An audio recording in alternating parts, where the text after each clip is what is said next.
তো আমার এখনো মনে আছে 2015 সালে ওয়ার্ল্ড কাপের ইংল্যান্ডের সাথে ম্যাচটা এমন একটা টাইট সিচুয়েশন ছিল এবং 2 বলে 2টা উইকেট নিয়ে আপনি আমাদেরকে কোয়ালিফাই করতে সাহায্য করছেন।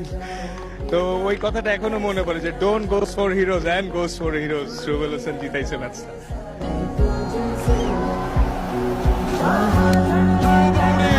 Full and straight.